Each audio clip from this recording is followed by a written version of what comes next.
Cada vez que voy a ofrecer una conferencia o un mensaje como este, yo no puedo olvidar la premisa que todos somos diferentes.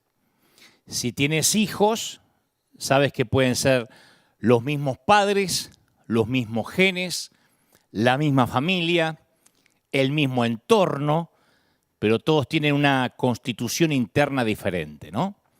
Y aparte, todo el que interactúa con personas en cierto momento aprende esto. Los técnicos de fútbol saben cuáles son los jugadores que funcionan a fuerza de regaños, cuáles necesitan guantes de seda para impedir que se desanimen. Los buenos vendedores saben cuáles clientes quieren más conversación, cuáles quieren más espacio y privacidad. Los jefes eficaces, los terapistas, los maestros y los políticos dominan el arte de leer y responder a esas diferencias humanas. Y no solo eso, sino que nuestras vidas son mucho más ricas debido a la diversidad de personas. E insisto, yo estoy consciente siempre, cuando doy un mensaje como este, que estoy tratando con muchas personas diferentes, distintas en su personalidad, en su manera de ser. Y si tratamos de obligar a la gente que se relacionen con nosotros de la misma manera, sería un desastre. Así que yo siempre me pregunto por qué pensamos que Dios no sabe eso. Pensadores y no tan pensantes, los que dan palmadas en la espalda y los ermitaños que nunca hablan, caballos de carrera y tortugas, dice la Biblia, el Señor los hizo a todos ellos. Y muchas veces en nuestras iglesias, como decimos periódicamente, les damos a la gente un enfoque de talle único o de talla única al crecimiento espiritual, ¿no? Como un médico que receta la misma medicina para cada dolencia, desde un sarpullido hasta una neumonía. Y a veces por error, por falacia, queremos darle el mismo alimento espiritual y en la misma dosis, como un genérico, a todo el mundo.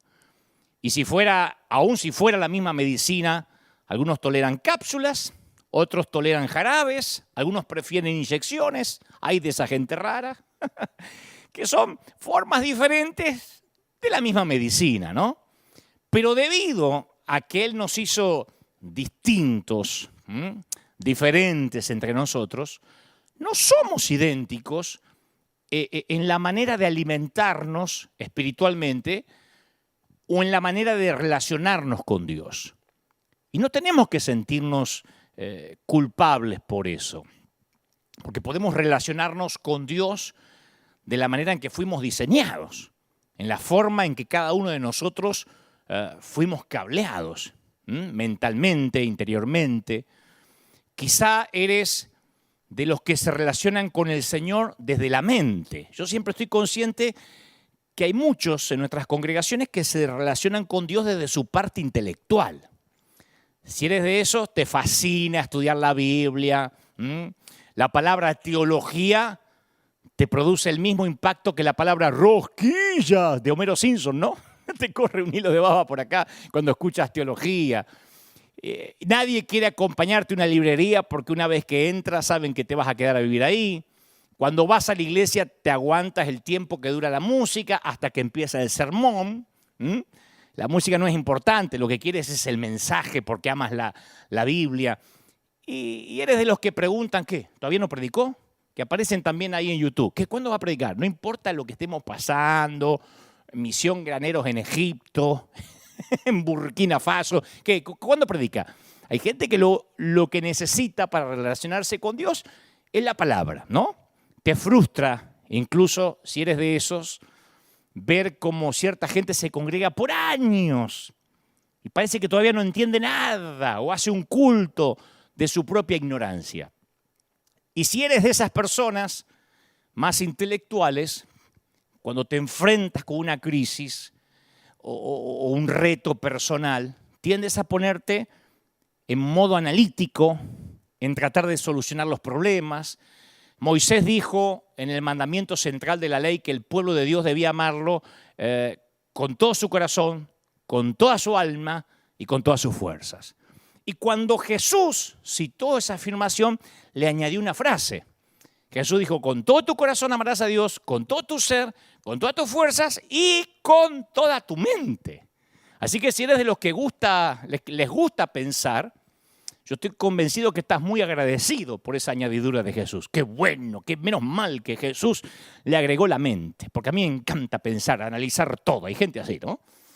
Que yo creo que una de las personas que probablemente era así en las Escrituras fue Pablo, el apóstol. La riqueza de la mente de Pablo ha ocupado a los más grandes pensadores del mundo de 2000 años para acá. Así que si eres como Pablo, el camino a tu corazón hace una escala en tu cabeza. Así que yo siempre estoy consciente que entre los que pueden estar escuchando, por providencia divina este mensaje, están los que camino a su corazón hay que pasar por su cabeza. Nadie que acepte esto por fe, créalo con el corazón. No, hay gente que razona todo. Y Dios los que habló así. Dios los armó cerebralmente así. Si eres de esa gente, eres de los que oyes a Dios mejor cuando estás aprendiendo. Entonces, eres de esas personas que necesitas sumergirte en grandes libros, profundos pensamientos, te gusta la enseñanza sólida, que no te vengan a dar papilla ni esos predicadores que vienen y que te repiten 3, 4 frasecitas de atrás para adelante y dicen, no, esto para mí es comer pasto. Hay gente que le gusta lo sólido, ¿no? Porque siente que cuando su mente está creciendo están vivos. Y creo que si eres de esos, muchos de tus momentos más significativos de adoración o de devoción llegaron cuando estabas en modo aprendizaje. Si dejas de aprender, sientes que te estancas. Pero el peligro de tener esa personalidad es que podés llegar a ser todo cabeza y nada de corazón. Es un peligro.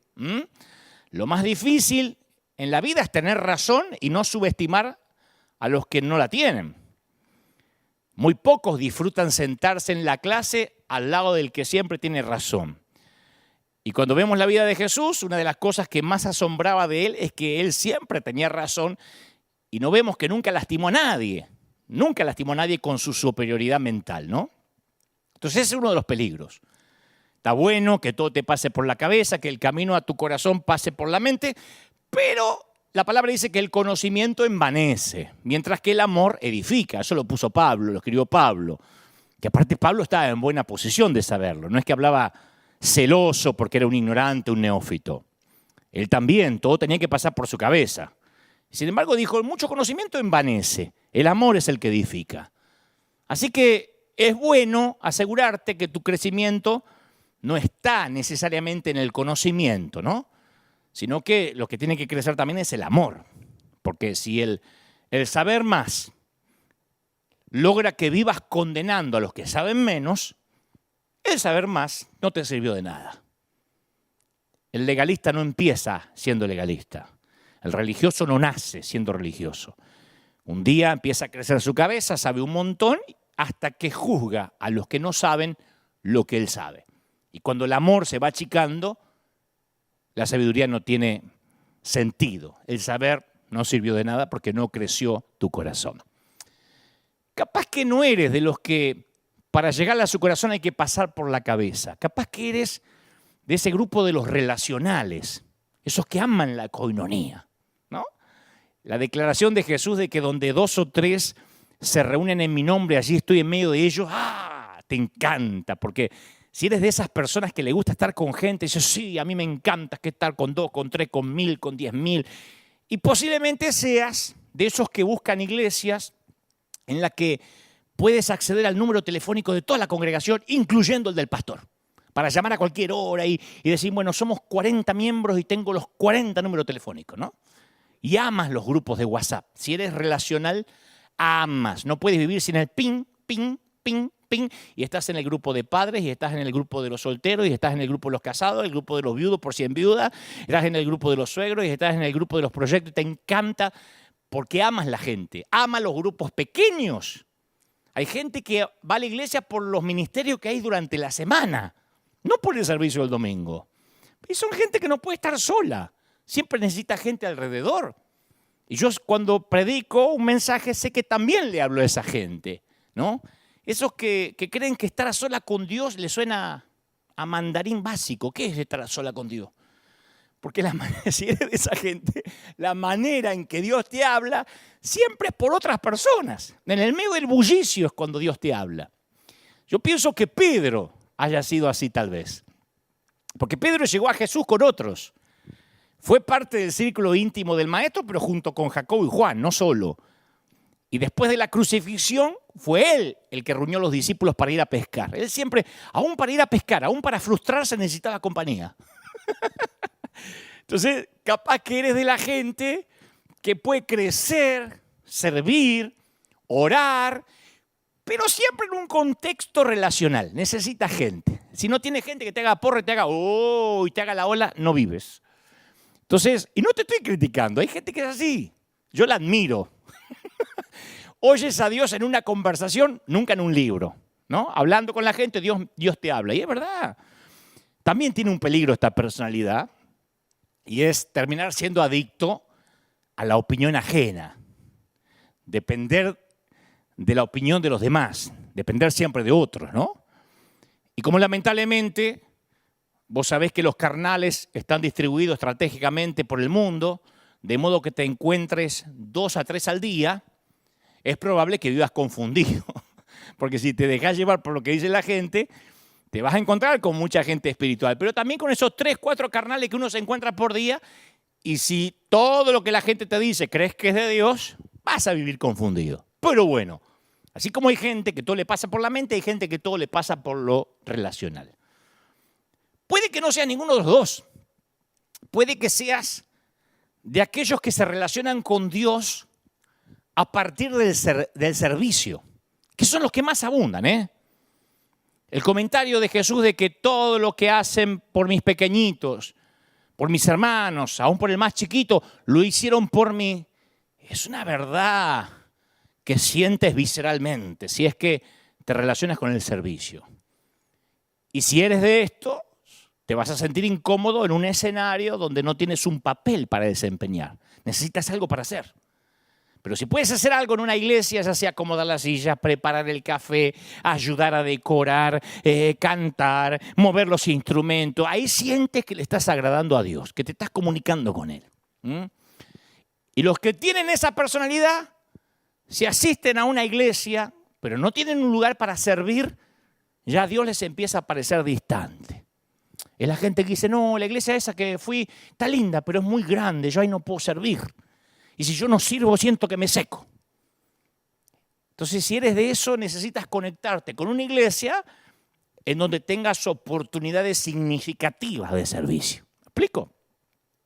Bueno, y el peligro de eso es la tentación de pensar que Dios está presente solo cuando lo estás sirviendo. Puedes dejarte atrapar tanto en ser siervo de Dios que te olvidas que sos hijo de Dios. Y si es así, luchás con esa constante necesidad de agradarle a Dios, de ganarte la relación a fuerza de servicio. Sos de los que querés ganarte la relación con Dios, querés ganarte la intimidad a fuerza del servicio.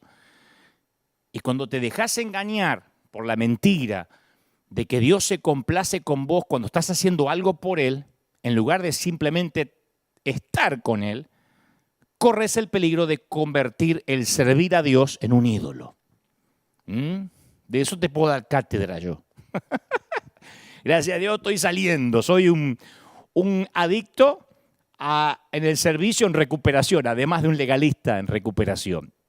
Claro, porque uno cae fácilmente en ese modo de pensar que la iglesia llega a ser más importante que Cristo, donde el ritual llega a ser más importante que la relación. ¿Me explico? Porque la verdad es que lo que tú haces con Jesús siempre ha sido más importante que lo que haces para Jesús. Lo que haces con Él tiene que ser más importante que lo que haces para Él.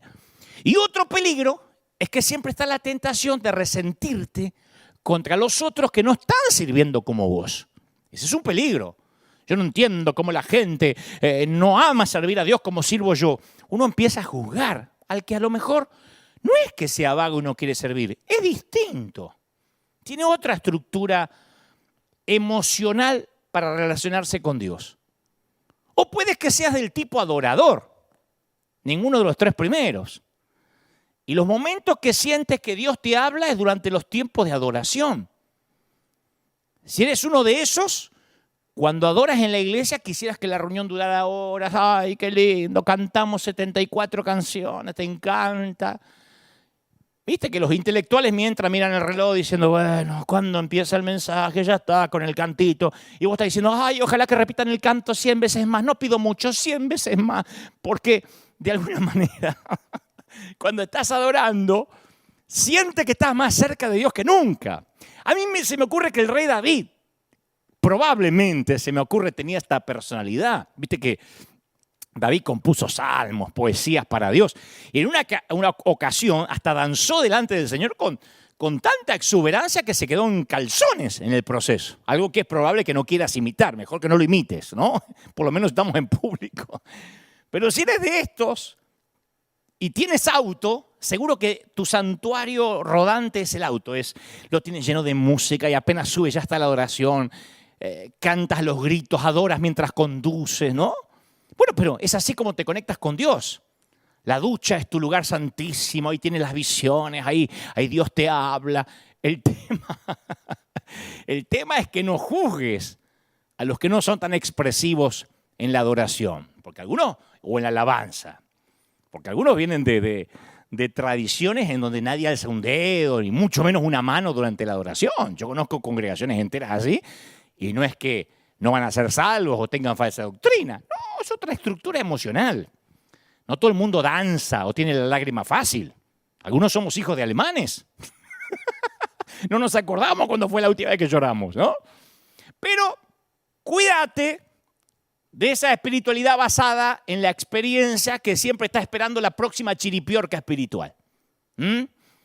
Porque la música puede ser un gran don para la adoración. Pero como la música afecta a nuestros sentimientos, puedes llegar a ser demasiado dependiente de la música para que eso te produzca cierta respuesta emocional. Entonces, no está mal, ¿eh? No me malinterpretes. Así como digo los peligros de cada personalidad en relacionarse con Dios, en este caso es un peligro suponer que encontraste una buena iglesia o que Dios te habla solo porque encontraste buena música. Y sin querer, terminás adorando más el método que a quien ibas a adorar. ¿Me explico? Te estoy contando algunas de las personalidades que yo estoy consciente que le hablo en cada mensaje. Y vos decís, ¿y esto qué tiene que ver? Tiene que ver con lo que va a desencadenar ahora. Porque si construimos esta base de personalidades, Dios nos va a hablar respecto a lo que viene de una manera más clara. Puede que no seas ninguno de estos primeros cuatro, puede que seas típico sindicalista del reino. Te encanta esa parte de las Escrituras que dice, el celo por tu casa me consume, ¿no? Eres adicto al celo. Hay gente que es así, es el cuidador de la casa de Dios. Nadie lo puso a cuidar, pero él es celoso.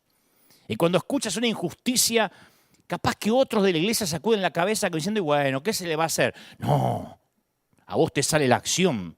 Alguien tiene que hacer algo. Yo voto por eso, organicemos una protesta en la plaza. ¿Quién está de acuerdo? O sea, los retos no te desaniman, te energizan. Prosperas ante la oposición. Cuando alguien dice, no, esto no creo que se pueda hacer, vos decís, ¡ja, ja! ¿No se puede? Mírame, te encanta. ¿Por qué te encanta la forma de vida acelerada, llena de problemas, compleja, agotadora, frenética? Y al final del día te gusta decir, ¡ah, Señor, hoy le di duro, palo y a la bolsa, aleluya! Usé todo el celo que pude. Señor, es para ti. Bueno, si eres de eso, eres de los que quieres vivir corriendo antes de morir, que posiblemente te mueras antes de los 50 de un ataque cardíaco, ¿no? Y cuando llegues al cielo, estás rogando que el cielo no consista en una nube, un arpa y un himnario porque te agarra un ataque de nervios. Eso sería un castigo eterno. Necesitas algo para hacer, ¿no? Dame para barrer nube, para hacer algo. Un ejemplo bíblico de este tipo de personalidad se me ocurre que es Nehemías.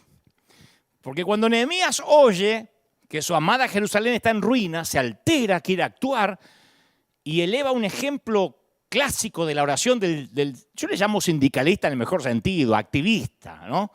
Dice Nehemías, oré a mi Dios y le dije al rey. Todo en una sola frase. Oré a Dios y le dije al rey. Todo junto, en ese orden. O sea, para tipos como Nehemías, la oración y la acción van juntas de manera natural. Sale a hacer las cosas y mientras que está caminando ya está orando. Si eres así, necesitas una causa, ¿no? Y si no tienes una causa, sientes que tu vida espiritual se estanque. Hay gente que le encanta eso. No, hay que hacer algo, la iglesia tiene que hacer algo contra el aborto, y hay que hacer algo contra los gobiernos demócratas, y hay que hacer algo contra... Hay gente que les gusta eso. No es que sean peleadores, son activistas. Te doy un consejo que no me pediste, si estás en este grupo. A veces podés entusiasmarte tanto en cuanto a la causa, que sin querer podés pisotear o explotar a otros para lograr lo que querés. Incluso hasta Dios se convierte en un medio hacia un fin antes que aquel al que servías o al que dices servir. Entonces los activistas a veces tienen dificultades para discernir entre el verdadero llamamiento de Dios y sus propios impulsos. O capaz que no eres ninguno de estos y eres de los reflexivos. Te encantan los periodos de tiempo a solas sin interrupción, con esa paz de monje tibetano que se fumó algo. Viste que hay gente que tiene una paz que sobrepasa todo entendimiento. Capaz que cuando eras chiquito tus padres decían, anda a jugar con otros nenes. No, pa, yo juego mejor solo. Déjame con mis pensamientos. Decía, bueno, y te volviste un adulto. Entonces Dios está más presente para vos cuando se van las distracciones, cuando se eliminan los ruidos. Y sentís que si te ocupás demasiado, pasás tiempo con demasiadas personas alrededor, ya te empiezan a drenar. Y eso es un reto para nuestra sociedad occidental. Porque ¿qué pasa cuando un individuo de esta personalidad callada y contemplativa se encuentra con un individuo de esta personalidad relacional? ¿Sabe qué pasa? Se casan. Y después se sacan de quicio el uno al otro. Porque el contemplativo, el reflexivo dice, pero no tenés un poco de profundidad, che. Lo único que haces es hablar por teléfono con tus amigas. Y la otra dice, no, y a vos no te importan las personas. Lo único que querés hacer es mirarte el ombligo. O sea, hay una diferencia interesante entre el activista y el reflexivo, ¿no? Cuando un activista, cuando uno de estos que necesita una causa, te dicen, te llamo por teléfono, ¿eh? ¿Estás de acuerdo conmigo? Te llamo por teléfono.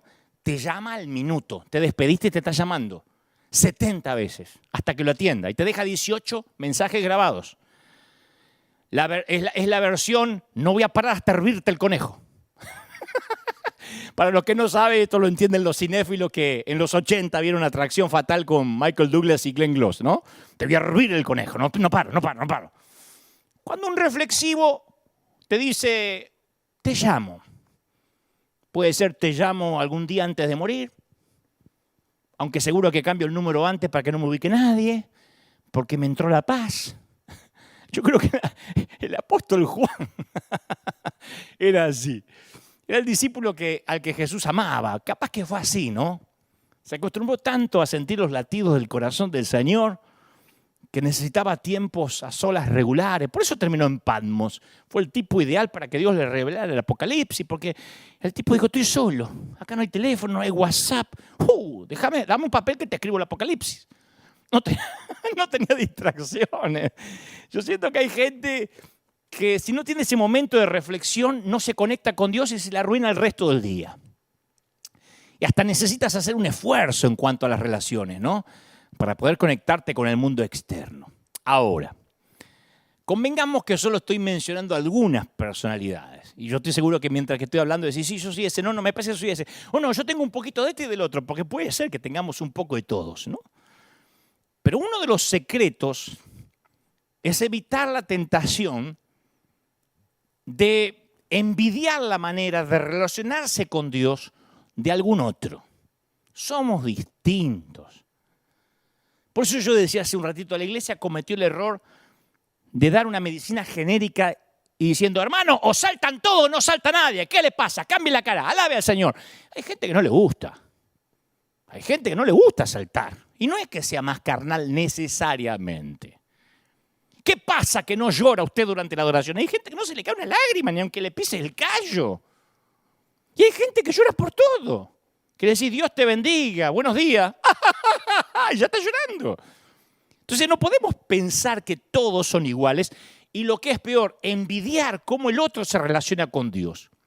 Por ejemplo, si eres reflexivo, te gusta meditar, tal vez en algún momento ves a algún adicto al servicio de alto perfil, al que mucha gente admira y te dan ganas de ser como él. Pero no vas a ser nunca como él o como ella. O a lo mejor empiezas a dudar en la manera en que estás diseñado en tu constitución interna. Pero yo al final no soy tan expresivo, yo no soy tan simpático. Eso no está mal, el pensar que, el reflexionar de cómo somos. Lo que está mal es cuando empezamos a juzgar la manera de ser del otro, que es el gran síndrome que sufre nuestras iglesias. Vemos a alguien distinto y ya es hijo del diablo. Ya no nos gusta. No se viste como nosotros, no tiene es apóstata, seguro que es apóstata. Y es fácil asumir un aire de superioridad.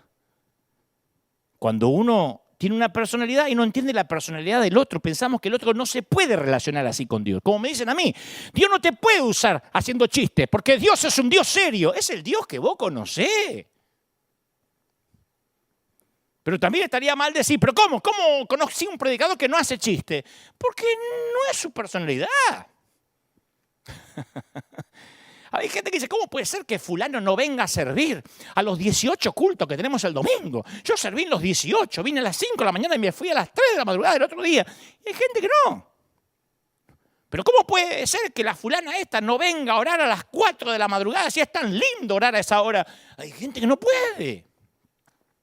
No entiendo cómo se puede aburrir y cansar de adorar si apenas tuvimos 5 horas y media de pie. Me revienta que se sienta en la mitad de la canción, porque no le gusta. Y nosotros cuando vemos a alguien que se sienta durante la adoración, nosotros, el adorador puede estar 8 horas adorando. El que es más pensante, intelectual. Bueno, no quiero decir con esto que el que adora no es pensante. Digo, todos tenemos un poco de todo, ¿no? Pero el camino a su corazón pasa por la cabeza, no va a cantar 3 horas seguidas. Entonces el punto es que quizás nos olvidamos, Dios nos hizo así, diferentes. Y el gran secreto es ser unidos, no uniformes. En la casa de mi Padre hay muchas moradas, dijo Jesús. En la casa, en el hogar, hay muchas moradas, hay muchos cuartos, muchas habitaciones. Hay una habitación que fue añadida cuando llegaste a ser su hijo. Dios dijo, un hijo más, prepárame otra habitación. Y es tuya. Y nadie más la puede ocupar. Es tu propia capilla sixtina privada. Y la Biblia dice que está amoblada por todos los momentos de intimidad y unión que compartieron tú y el Padre. Es tu habitación.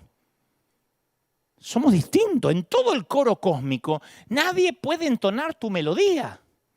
Somos hijos. Los que tenemos hijos sabemos que ninguno es reemplazable. Andá a decirle a un papá con 6 hijos, una mamá con 6, 7 hijos, se le muere uno, bueno, pero le quedan otros 6, tenga otro. No son cachorritos. Aún los cachorritos te duelen cuando se mueren. Un hijo es un hijo. En la casa de mi padre muchas moradas hay. Somos distintos. Teniendo esta base, esto es lo que te quiero compartir. Pero sin esta base, esto que te voy a contar ahora te va a sonar una historia muy conocida diciendo, yo lo escuché. Pero con esta base de personalidades, acompáñame hacia donde te voy a guiar. Jesús se encuentra en esta ocasión en particular con Marta y su hermana María. Yo sé que la historia la conociste en algún momento y si no, la podés leer en Lucas capítulo 10, versículo 38. María se sienta a sus pies para aprender de él, pero Marta está en la cocina y se queja que no está recibiendo ninguna ayuda. Ella está en la misma casa, pero en mundos apartes. Marta tiene proximidad, pero no tiene intimidad, por lo menos la intimidad que está teniendo su hermana con Jesús. Marta, Marta, dijo Jesús, estás inquieta, ansiosa o preocupada por muchas cosas. Solo una cosa te es necesaria. Y María ha escogido la mejor y nadie se la va a quitar. Así que si sos un individuo de multitareas, uno de esos que le gusta hacer cosas, que se relaciona con Jesús a través del servicio, Marta es tu santa patrona.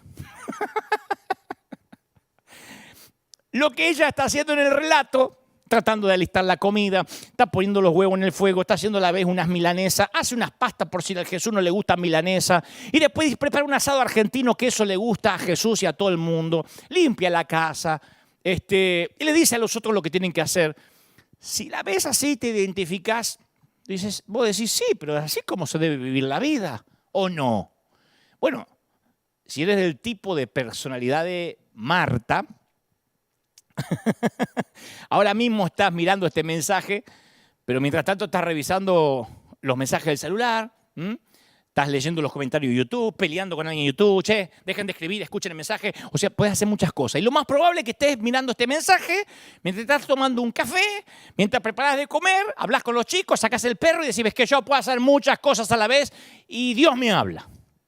Esa es tu idea de estar con Jesús, igual que Marta. Pero hay un error en creer que la presencia de Dios exige que dejemos de hacer las cosas. Este es el punto al que quiero llegar. He aquí el punto. Creemos a veces como que a Jesús no le interesa lo que hagamos, las tareas.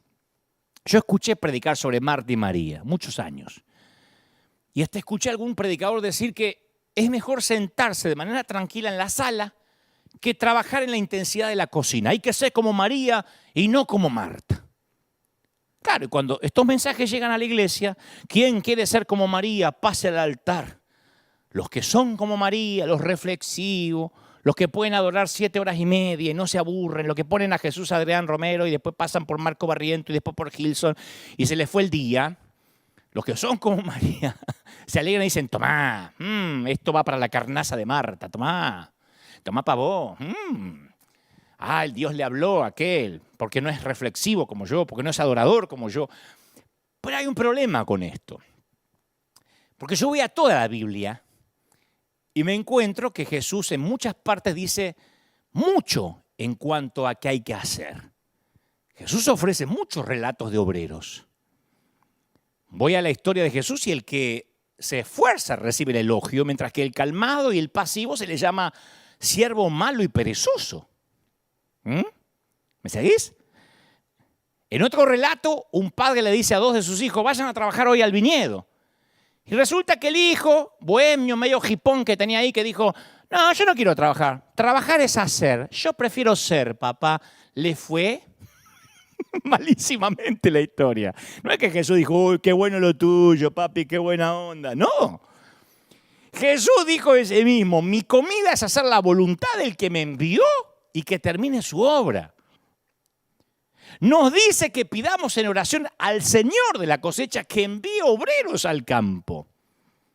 Lo último que le dijo a sus amigos más íntimos es que se pusieran en camino, que fueran por todo el mundo, dedicándose a ser discípulos y a enseñar todo lo que Él les mandó.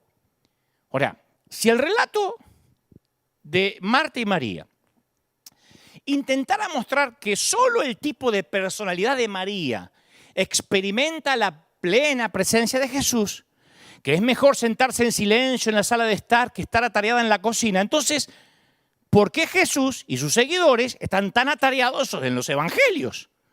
¿Por qué voy al libro de los Hechos de los Apóstoles y están todos trabajando? ¿Por qué no están reflexivos, tirado a los pies, adorando, aleluya, estoy esperando que Dios me toque acá en la habitación? ¿Por qué no se quedaron todos en el aposento alto? Hoy voy a ser de abogado del diablo porque estoy defendiendo a Marta por un ratito, ¿no? Por eso hice toda la introducción de los diferentes tipos de personalidad y que todos se relacionan con Jesús, todos, pero de una manera distinta. Porque yo te empiezo a decir, no, hay que dejar todo y buscar la paz. Medita 2, 3 horas al día, aunque sea busca al Señor 3 horas en oración al día. Una madre con nenes chiquititos, una mamá que tiene la escalerita, viste que hay un montón de familias que tienen la escalerita, que el esposo, la escalerita de chico digo, que el marido se va a trabajar porque alguien tiene que trabajar afuera y ella no puede salir a trabajar porque tiene todos los críos y hay 3 que usan pañales a la vez. Vos le decís a esa mamá, busca la quietud, la paz, busca la soledad. Son palabras que no tienen la menor idea de lo que significan esa madre. Va a ser pis con la puerta abierta para que el pibe no se ahogue, para que el otro no prenda el fuego, para que el otro no ahorque al otro. Orina con la puerta abierta, no sabe lo que es ni tener intimidad cuando va al baño. Vos le decís, busca al Señor, tomate un momento de paz, se tiene que levantar a las 2 de la mañana para orar. Entonces, ¿puede ser realmente el plan de Dios que ella deba experimentar su presencia menos, que se relacione menos con el Señor que el que se va a una montaña 3 días a orar? A mí eso siempre me frustró. Yo cuando era muchacho, más muchacho que ahora, venían predicadores a mi iglesia que decían, yo me fui, aleluya, 40 días a la montaña a buscar al Señor en ayuno y oración. Yo me iba 2 días enteros, no pagaba nadie el alquiler y me comían los piojos. Y aparte me tenían que ir a buscar porque yo no como mediodía, ya estoy mareado. Entonces, yo veía como que había gente que podía darse ese lujo. A mí un predicador me dijo una vez, antes de predicar, sí o sí. Yo ya lo hablé con mi familia, me interno 2 o 3 días en un hotel para estar en soledad con el Señor. Ah, mira qué lindo. Si no tenés para el hotel, si tenés responsabilidad, ¿cómo haces para borrarte? No, es que quiero que Dios me hable. Sería injusto que a ese Dios lo unge más, a ese Dios le habla más, y el otro que tiene responsabilidad, que no puede parar, porque está en una rueda de responsabilidad, porque está en una cadena de pagos que dependen de él, ese no puede relacionarse con Dios como el otro. Entonces vamos a profundizar un poco en el relato de Marta y María, porque en realidad no se trata de personalidades de esta historia como nos han dicho siempre. Al principio del relato, Lucas dice que Marta lo recibió a Jesús en su casa. O sea, la implicación es que él iba a pasar la noche ahí. La obligación de proveer hospitalidad en el Oriente Antiguo era muy fuerte. No había hoteles. Los viajeros dependían de la hospitalidad de los hogares privados.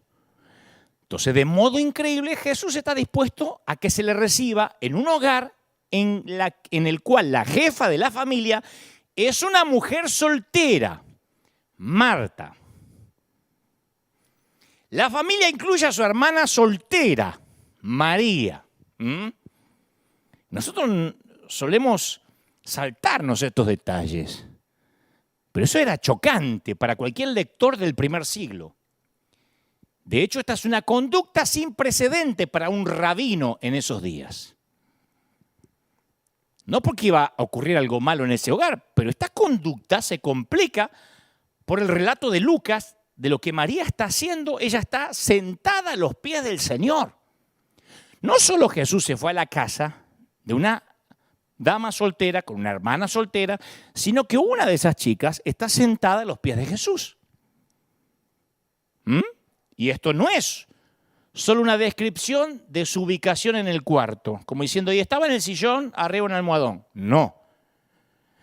Y no quiere decir que Jesús quería que María no hiciera nada por el resto de su vida, excepto quedarse sentada. Esto es una afirmación de que María tomó una decisión fundamental de su vida. Sentarse a los pies de alguien era una expresión técnica en tiempos antiguos para indicar la relación entre un discípulo y un rabino, entre un discípulo y un rabino.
Por ejemplo, fíjate que cuando Pablo describe sus credenciales ante una multitud judía en Jerusalén, lo dijo de esta manera: yo de cierto soy judío, nacido en Tarso de Sicilia, pero criado en esta ciudad, instruido a los pies de Gamaliel. Todo el mundo entendió lo que es eso.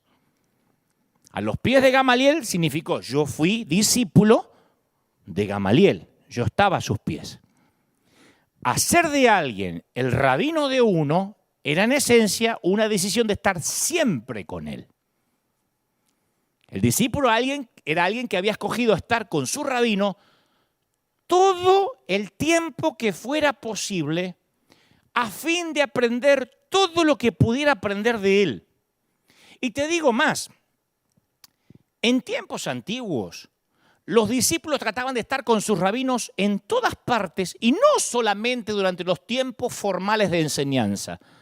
No era que tenían clases una vez a la semana, 2 horas, y ahí se sentaban a los pies.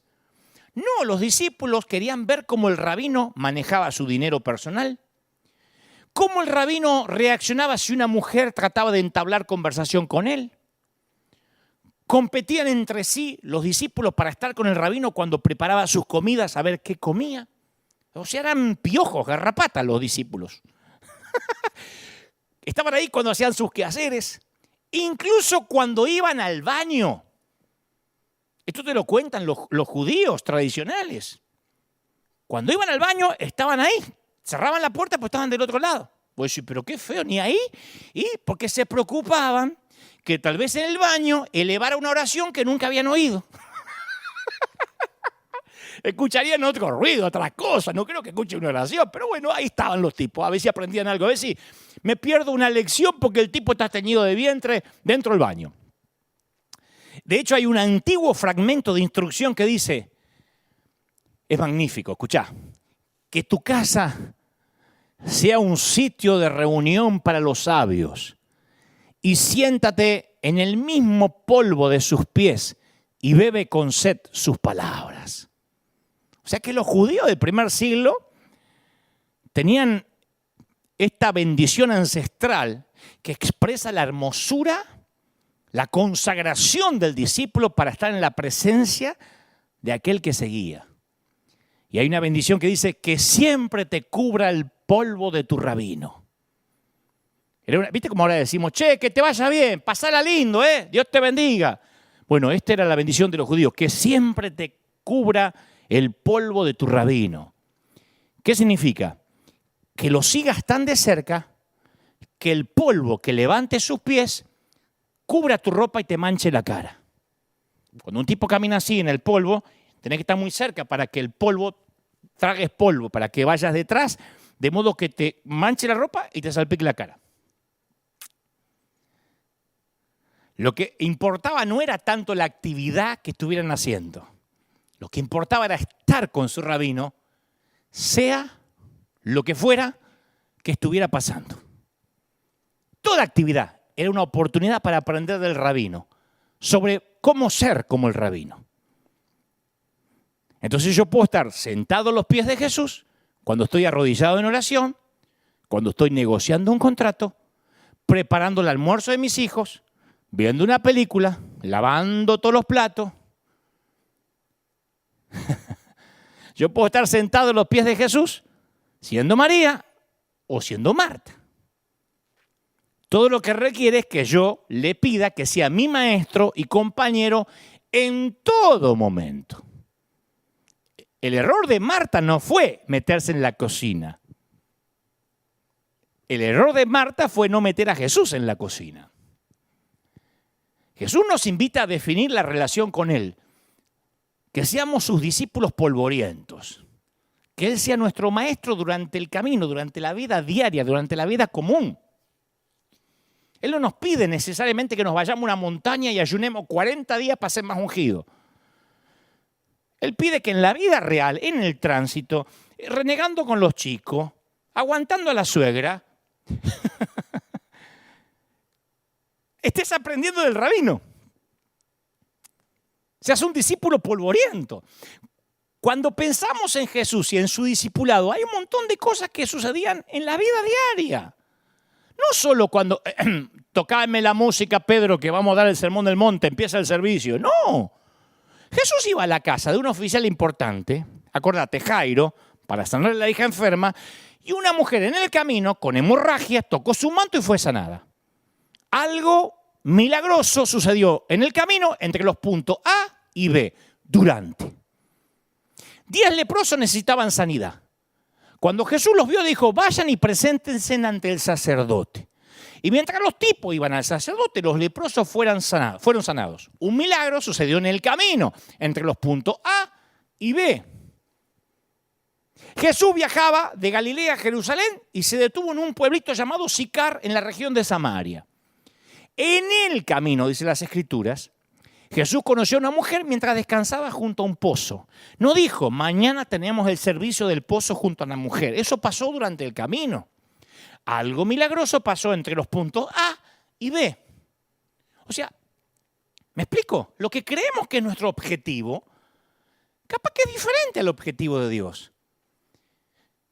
Y si perdemos esos momentos en medio del camino porque nos sentimos Marta, ¿cómo querés que Dios me hable si soy acá la sirvienta, la que tiene que lavar los platos? Capaz que nos perdemos aquello que es eterno. Si tu relación con el maestro son solo 2 horas a la semana, te vas a perder el 90%, no, ¿qué digo el 90? El 99% del aprendizaje de la vida con el maestro. Durante esta pandemia hay gente que aprendió un montón, que se acercó a Jesús más que nunca. Y hay otros que le quitaron sus 2 horitas de repetir frases y se enfriaron. Ay, no, es que yo sin la iglesia... Y si tenías que estar con el rabino todo el tiempo, ¿qué tiene que ver esas 2 horas? ¿Dónde aprendieron más los discípulos?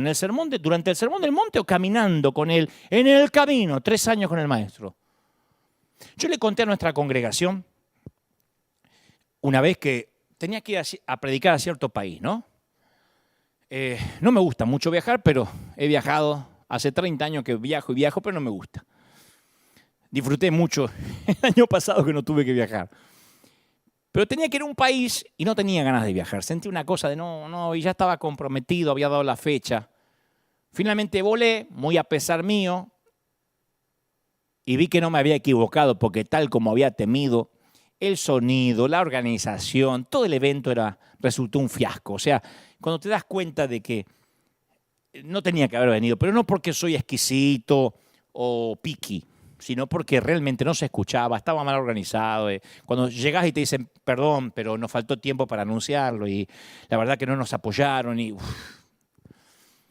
Pero prediqué, nunca se me nota, yo me pongo la sonrisa, transmito lo que creo Dios me dijo que diga, y cuando bajo del stage estaba frustrado.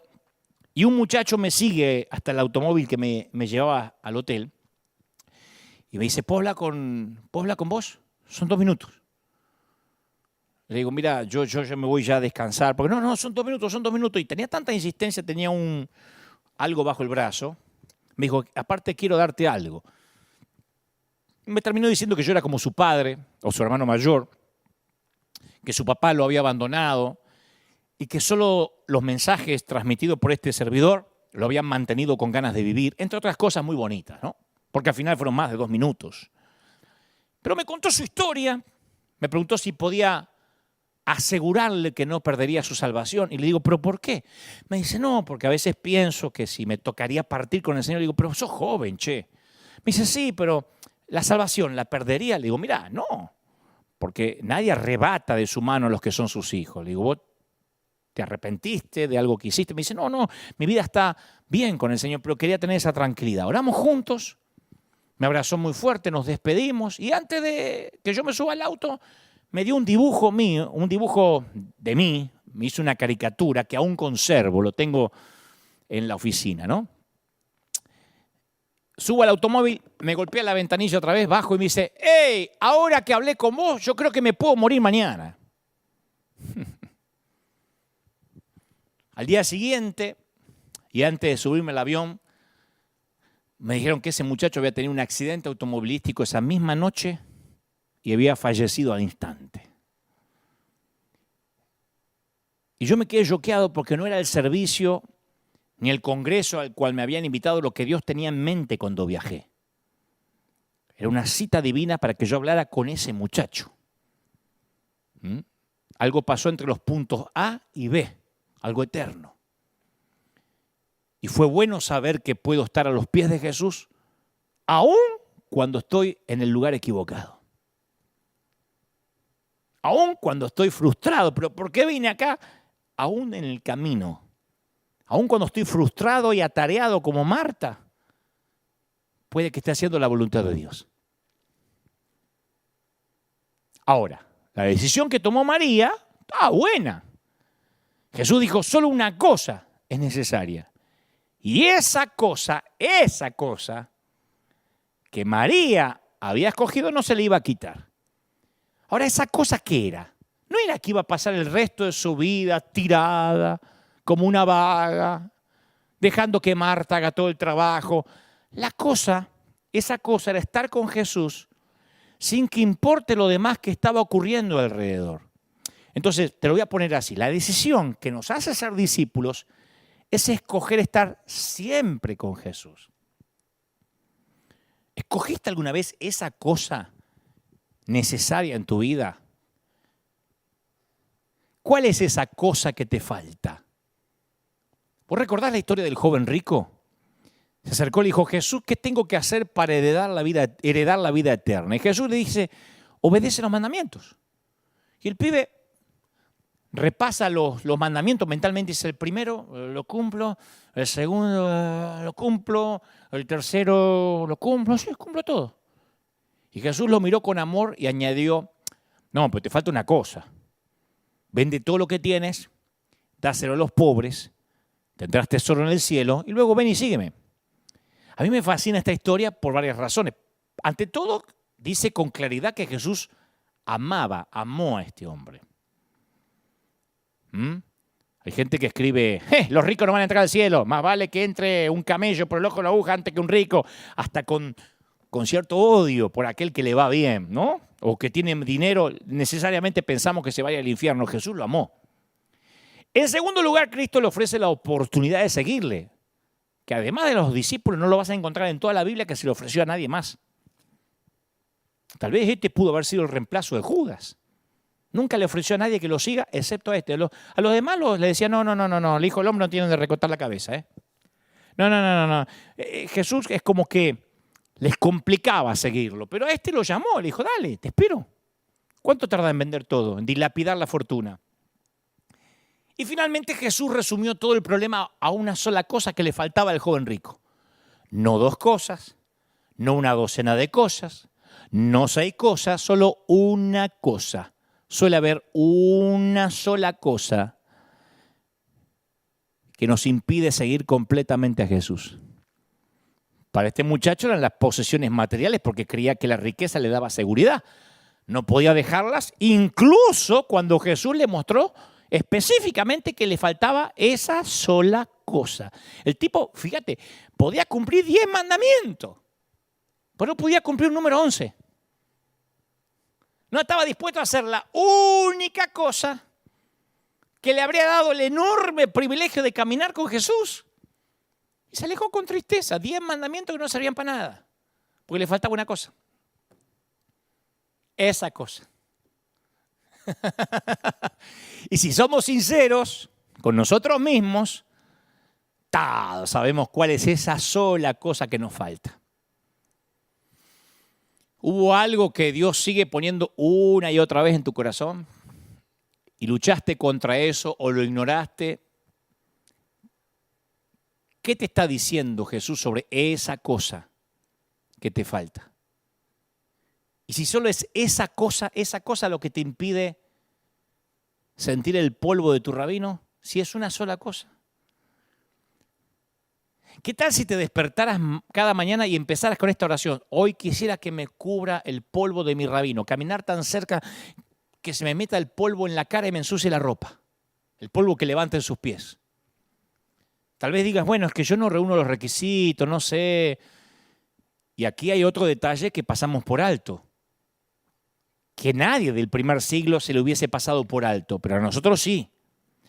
Antes de Jesús, pregunta, ¿cuántos rabinos en toda la historia registrada tuvieron una discípula?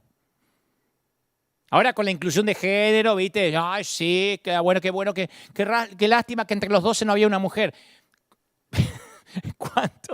¿Cuántos rabinos tuvieron una discípula? 0 hasta Jesús. Ningún rabino respetable permitía que una mujer se le acercara lo suficiente como para que le cubriera el polvo, para que el polvo le llegara a sus cabellos, a su cara.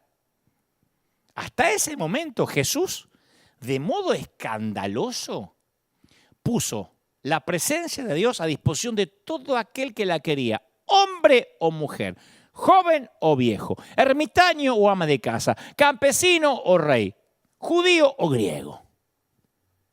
Y mientras, ¿qué hace Marta? Está en la cocina. Y Lucas nos alerta del gran obstáculo que nos impide estar con Jesús cuando dice que Marta se sentía abrumada por todos los preparativos. Ahora, Lucas no dice, Marta trataba de abarcar mucho y el que mucho abarca poco aprieta. La implicación es que Marta quería estar con Jesús. Esa era la intención de ella, si no, ¿para qué lo va a invitar a su casa? Pero luego la presión de proveer hospitalidad se lo impidió. Preguntémonos, vamos a preguntarnos porque vamos a hacer de cuenta que la estamos juzgando a la pobre Marta. Y voy a ser ahora el fiscal. ¿Quién dijo que ella tenía que proveer ese nivel de hospitalidad? ¿Quién le puso la vara? Atendelo todo el tiempo, que no le falte café, que no le falte mate cocido, que no le falte té, atendelo, traerle un picadito. ¿Quién dijo? No fue Jesús. ¿De dónde salió esa voz que dijo, tenés que hacer esto, tenés que portarte bien, atendelo bien, que después Jesús se va a sentir mal atendido? Tal vez fue la cultura. Tal vez fue el papel estereotipado de las mujeres. Tal vez fue una vocecita dentro de la cabeza de la madre, ¿viste? Cuando era chiquita, Marta, aprende a cocinar. Que la gente no crea que eres vaga porque nunca te vas a casar si no sabes cocinar y no sabes atender a un hombre. Tal vez fue su reputación. Porque el nombre de Marta viene de un término arameo, mar, que se usaba para ama de casa o anfitriona. La tipa está en la cocina. No tiene que estar ahí. Y Jesús no la quiere ahí. Pero ella está ahí. Y Marta dice, bueno, seguro que María, mientras que intercambia un par de cortesías con Jesús, le dijo, llévale estas aceitunitas y venite para la cocina. Llévale estas salchichitas que vaya picando y venite para acá. Y María dice, Marta dice, seguro que María viene a ayudarme en la cocina, en la limpieza. La tipa no viene. Por eso hay conflicto. Porque Marta está tratando de limpiar el polvo y María está revolcándose en el polvo del maestro. María dice que tus pies me sacuden el polvo de los caminos. Y Marta dice, no, hay que mantener encerado el piso. Así que el trabajo de Marta atraviesa lo que llamamos el efecto residual. Esto va dirigido para alguien que necesita oírlo. ¿Sabes lo que es el efecto residual? Vos sabés cómo funciona. Vamos a suponer, hay una gran fiesta en tu casa, se empiezan a ir todos, se van todas las visitas y te quedás lavando los platos. Todos los platos, hay una pila de platos así. La humanidad, el universo vino a comer a tu casa. Tu esposo dice, oh, no aguanto más la espalda. Oh, prende la tele y se desploma y queda en estado vegetativo mental. Al principio no te molesta, porque dice, seguro que cuando me vea lo atareada que estoy, me va a venir a ayudar. Y entonces haces comentarios así, soslayás comentarios. Es locura, no voy a terminar más. Encima sola, no termino más. Y te empezás a enojar. Mientras más te enojas, ¡paf! Golpeas los platos por la pileta, haces mucho ruido con los cubiertos. En ese momento se te cae una copa, un vaso, el suelo se rompe. El tipo no levanta la mirada de la tele y pregunta, ¿se te rompió algo? ¿Viste esas preguntontas que decís, ¿qué quiere que te diga? No, siempre a esta hora tiro una copa para celebrar que terminó la fiesta. Entonces, cierras con fuerza, ¡paf! El lavaplato, golpeas los cubiertos y el tipo sube el volumen de la tele, busca el control y se sube así, porque no puede oír lo que quiere escuchar. Claro, y vos querés que el otro reconozca su egoísmo, holgazán, que se sienta culpable, que aprenda tu ética de trabajo, que alguien tiene que limpiar, que las cosas no se limpian sola. Pero si tu marido tiene un alto umbral de tolerancia a la culpa, lo único que lograste es mucho ruido y una loca que rompe los vasos. Y Marta está haciendo mucho ruido con los platos a estas alturas y golpea las cosas. Y María está en otro planeta, en otra constelación estelar. Entonces, ¿sabés lo que le pasa por la mente a Marta? Che, el maestro está acá, el hombre que todo el tiempo nos enseña a servir. Yo fui a escucharlo a este tipo y lo que enseña es a servir. ¿Y quién era sirviendo? La sirvienta, claro, ya. Yo estoy harta, harta de hacer siempre este trabajo. Hablaba sola la tipa. Yo estoy harta, claro. El faraón libertó a los esclavos. Perdón, a todos excepto a una. Porque le habrá libertado a todos, pero la que siguió como una esclava, como una negra, trabajando yo. Se olvidó de María, de Marta. Eso no es todo lo que le fastidia a Marta. María está haciendo algo que se supone que ninguna mujer debe hacer. Ningún otro rabino tiene una discípula. Entonces, ¿qué va a pensar la gente? ¿Qué va a suceder con la reputación de María? Con la reputación de Jesús. Porque yo lo invité a casa no para arruinarle la vida a Jesús. Con mi reputación, ¿quién se va a querer casar con una de nosotras si esto se llega a saber? Vamos a morir solterona. Y se va a saber porque la chusma de al lado está mirando. Y con que lo publique en Instagram nos liquida a los tres. Entonces, piensa, ¿no sabe María que el lugar de una mujer está en la cocina? Y Marta no aguanta más. Porque viste que cuando largan los comentarios así y nadie acusa recibo, dice, me parece que hace falta que los ponga en su lugar. Ella está segura de que tiene razón, pero no va directo a María. Ni le dice, María, ¿podría hablar con vos en privado? Un poquito. Vení. No hace eso. La ignora, ni se refiere a María por su nombre. ¿A quién le habla? A Jesús.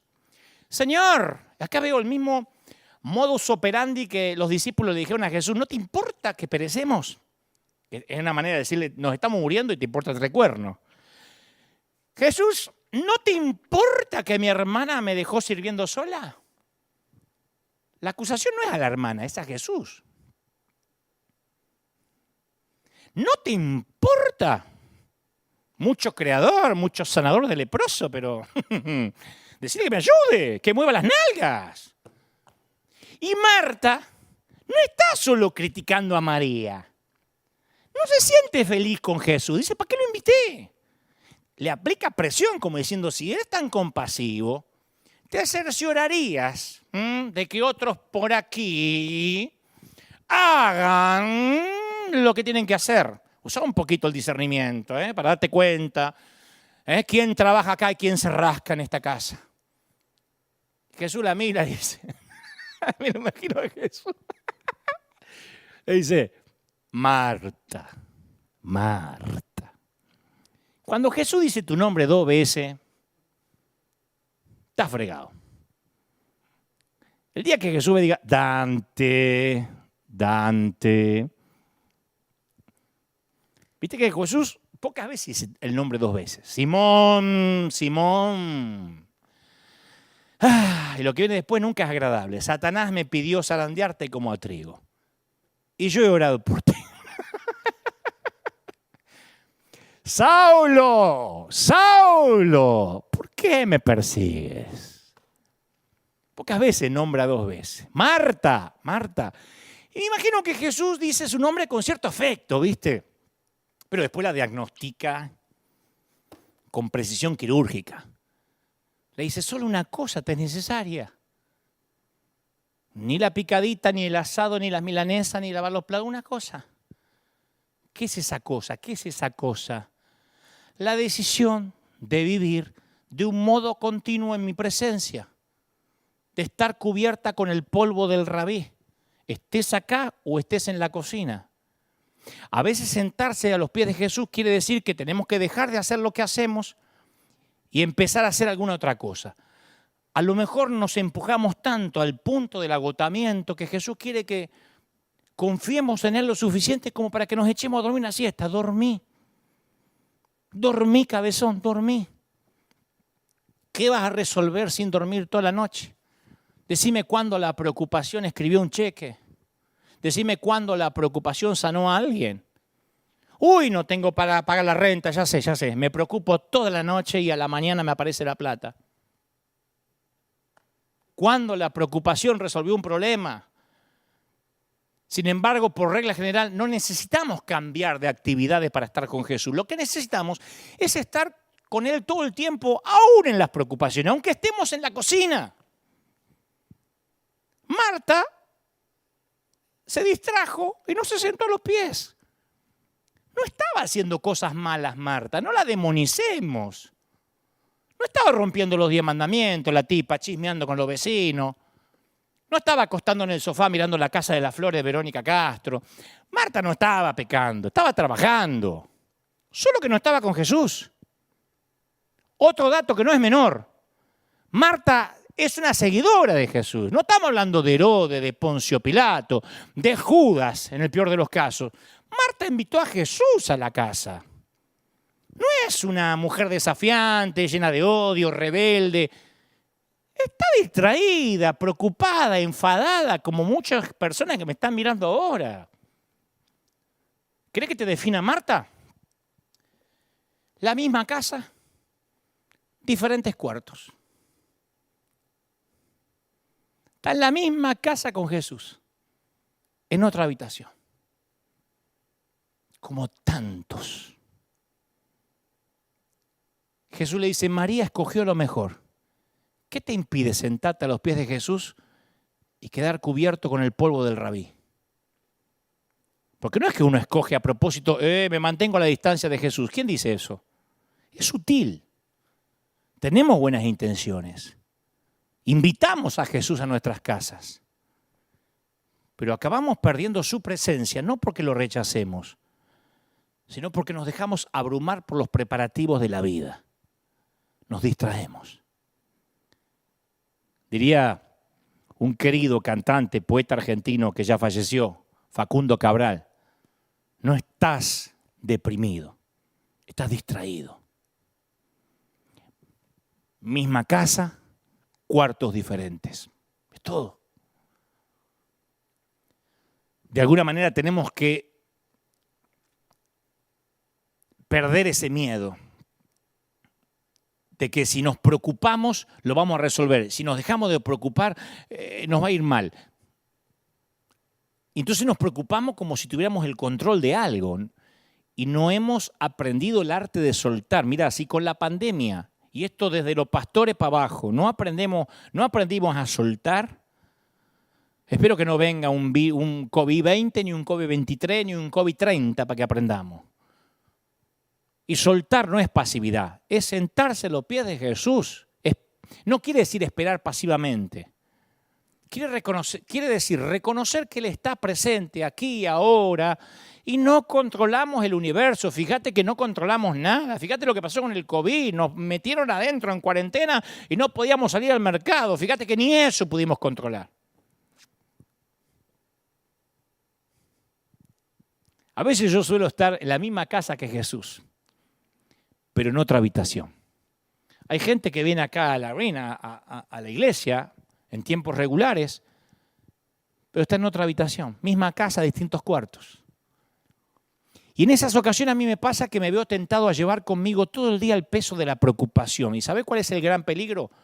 Que me distraen de la presencia de Dios en mi vida. Me mantienen alterado en la cocina, en lugar de sentarme a los pies que me ama. A veces yo he pasado, porque te imaginas que de todos los pastores que debe haber, por eso digo que ni soy pastor, porque debo ser el menos indicado. Pero muchas veces yo me quise adueñar. Me voy a preocupar por la finanza, me voy a preocupar por los líderes, me voy a preocupar. Y Dios me dice, sentate a los pies y esto no es tuyo. Te pensás que te necesito en la cocina controlando. Entonces, parte de la vida podemos pasarla como María en la sala durante tiempos de quietud y de paz, pero mucho de la vida lo pasamos en la cocina como Marta. En tu lugar de trabajo. Tu cocina tal vez sea tu oficina, tu cubículo, el piso de la fábrica, el escritorio de un aula escolar, la casa donde cuidas a los chiquitos, en alguna iglesia donde trabajas como voluntario. Esa es tu cocina. La cocina es ese lugar en nuestra sociedad en donde nos preocupamos y nos afanamos al cohete. ¿Por qué no te sentás a los pies de Jesús ahí, incluso ahí? No dejes de trabajar, pero cubrite con el polvo del rabí. Jesús va a venir a la cocina si se lo pides.